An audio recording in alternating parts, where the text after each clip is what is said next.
Como diz a minha irmã Luísa, né? Tô na correria. Mas eu não posso deixar assim de deixar uma mensagem, né? Uma mensagem para nós, para os nossos dias, né? Uma mensagem para nós, para os nossos dias. Semana passada falamos o tempo todo sobre sofisma. O que é sofisma? Sofisma é uma verdade, né? Que nos conduz ao erro, né? Então, vê se entende o que eu quero dizer, né? Vocês vão lá ver nos vídeos da semana passada, tá tudo falando sobre variedade, né? De exemplos de sofismo. Porque assim, às vezes, se nós não perceber, a gente aprende errado e às vezes ensina errado, não é verdade? Eu vou dar um exemplo para entender. Por exemplo, às vezes a gente lê na Bíblia assim, porque o sofismo é assim.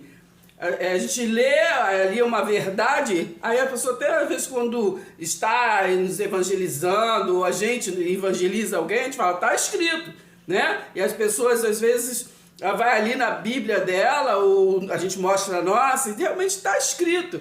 Mas o sofismo é aquilo, porque está escrito, mas a gente não fala do contexto daquele texto que nós estamos lendo, né? E o contexto não necessariamente é somente o que nós lemos antes, né? Daquele texto, né? Mas a gente entender, saber a história, né? Quem está falando, por que está falando, né? A Bíblia ela tem metáforas, né? Tem parábolas, tem linguagem de figura, simbolismo, né? Nós temos que estar atentos à cultura, né? Às vezes muita coisa que está escrito, mas foi escrito numa outra cultura, né? Para uma nação, para um povo, por algum motivo, né? E às vezes aquela exortação ali é para um povo por algum motivo que não condiz com nossos dias, não condiz para nós, não condiz com o povo que é depois da cruz, não é verdade? Então é isso. Aí eu vou dar um exemplo, tipo assim, eu chego para você e falo assim, ó, tá escrito, né? Adorei quando me disseram, vamos à casa do Senhor. É lindo, né? E é verdade, não é verdade? Tá escrito. Adorei quando me disseram, vamos à casa do Senhor. Mas vamos entender agora o que é sofismo. Não estou falando que você não possa se espelhar nesse texto. Não é isso, eu estou explicando o que é sofismo. Então, sofismo é você entender que esse texto, né, não faz parte da boa notícia que foi nos conduzido, né, e nos induzido a dar, né, a receber e a dar, né? Porque está escrito nos Salmos, os Salmos está em outra lei, né? Em outro pacto, em outro tempo. Então ali foi falado para aquelas pessoas, né, que viviam no tempo do Templo de Jerusalém, da Casa do Tesouro, né? Então ali é um cântico, né? Os Salmos são cânticos, né? De todos aqueles salmistas. Então é um outro tempo, é uma outra cultura, né? Porque na verdade, quando se fala adorei, quando me disseram vamos à casa do Senhor, nós temos que lembrar que nós somos conduzidos em triunfo por Jesus. E Jesus falou o quê? Que ele não tinha onde reclinar, né, a cabeça. Então nós temos que nos espelhar, né, por Cristo, não nem necessariamente por a história do Jesus de Nazaré, porque o Jesus de Nazaré veio cumprir, né, a lei, lá Mateus 5, 17, 18, ele veio cumprir, né, a lei dos mandamentos, a lei da condenação, entende?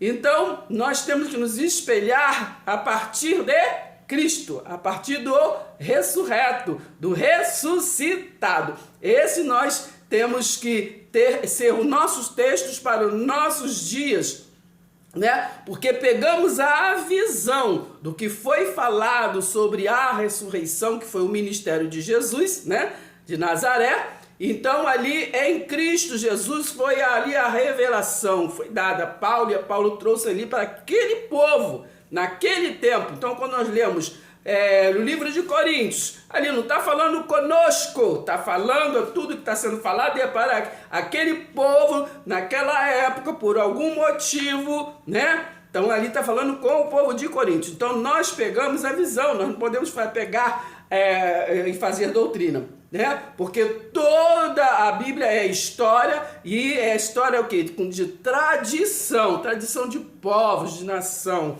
não é verdade? Então a gente costuma pegar apenas aquilo que nos convém, não é verdade? Nos convém, e trazer para nós como doutrina. Então a gente tem que saber separar a história, né, e o que é doutrina para aquele povo, que toda a doutrina bíblica foi para os hebreus, não é verdade?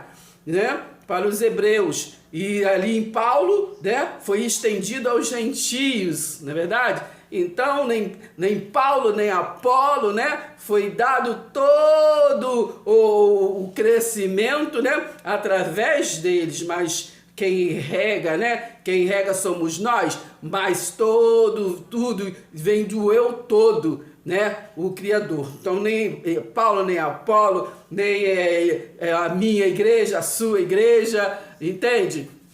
Então, tudo vem do eu todo, né, do esse Salvador, né? Salvador e curador é a mesma coisa. Esses que nos curou, né? Então, esse que nos curou. Lê lá em Isaías 54, né? Ele levou sobre si, né? Então, ele levou sobre si até a nossa ignorância. Então, a gente tem que abrir os olhos, né? Ficar alerta e entender a palavra, né? Porque é de grande responsabilidade, né? Para nós entendermos, para nós compartilharmos, para nós evangelizar, passar. Para não ser o quê? Apenas viver em sofisma, conhecer a Deus somente de ouvir falar, ou de repente de ler, mas não entender. Será que é por isso que muita gente fica lendo nas escolas bíblicas aí o tempo todo, mas não passa de ano, né? E fica buscando. Esse é outro sofisma, né? Quando nós buscamos a Deus, né? Nós vemos hoje essas palavras, né? Buscar Deus, buscar. No passado buscava-se, porque Deus ele era representado ali na arca, né? Pela arca da aliança, não é verdade? Então ficava lá no lugar santo dos santos. Então se ia aos templos buscar a presença. Mas hoje não, né? Então, se a gente lê sobre isso, falar, está escrito, mas foi para um outro tempo. Hoje ele vive, né? Ele vive em nós, né? Eis que eu estou contigo todos os dias, né? Isso foi falado lá para aquele povo que estava naquela geração. Jesus falou que estava com eles até naquela geração, todos os dias, até o fim do templo de Jerusalém, né? Que as pessoas confundem com o fim de mundo. Então, é isso, mas nós trazemos a visão, temos que ter discernimento do Espírito, né?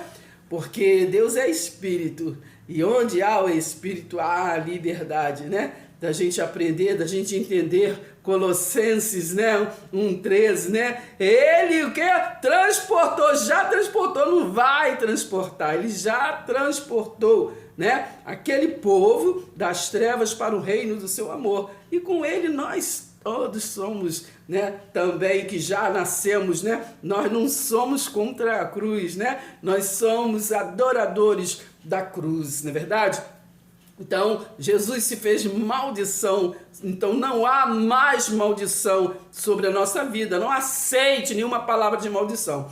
Romanos 8, nenhuma condenação há, né, para aqueles que está em Cristo.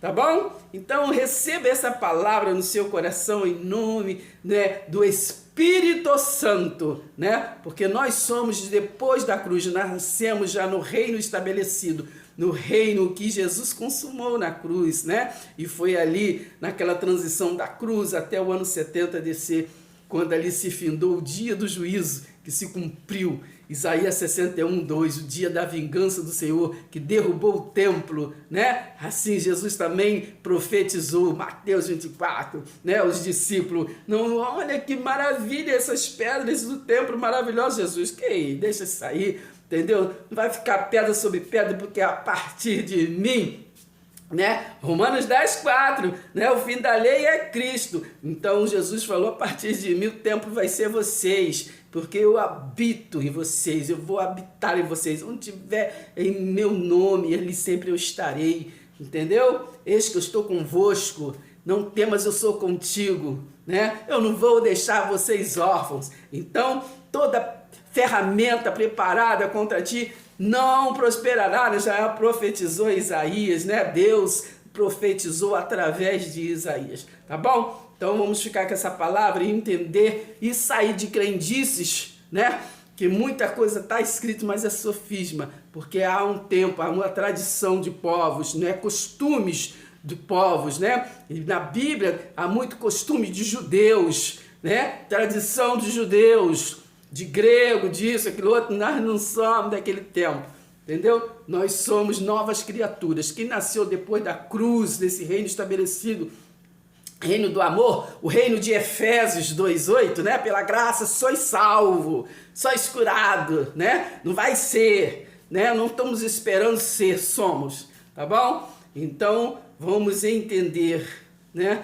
Entender e louvar a Deus e viver na oração sempre de agradecimento. Que agradecer é isso, né? É realmente Hebreus 11, né? É a certeza. A fé é isso, é a certeza do que a gente não está vendo. Então, né? Mas nós temos certeza que temos, tá bom? Então vamos viver assim, agradecendo a Deus. Por isso, por aquilo, sempre agradecendo a Deus. A nossa oração não é de petição. Petição, né? Como está lá no livro de Mateus, pede e você pede e recebereis, né? Mas aquele tempo era o tempo ali de Jesus de Nazaré, do Jesus histórico, né? O Espírito Santo não estava ali reinando, né? Como hoje, entendeu? Então hoje vivemos pela fé, né? Pelo invisível mais real, tá bom? Vivemos pela novidade de vida. Não vivemos pelo novo e vivo caminho, não pelo caminho. O caminho foi para os judeus, né? Eles entenderam que aquele Jesus de Nazaré era o Messias. Mas nós não. Nós temos que viver pelo novo e vivo caminho. Saber que Jesus ressuscitou, né? E com ele nós fomos vivificados, né? E ele deixou para nós compartilharmos a novidade de vida. Qual é? Ainda que esteja morto, viverás. Tá bom? Pai seja convosco. Beijo.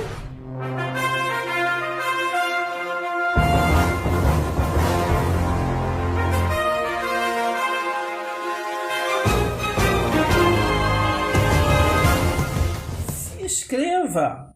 Deixe seu like.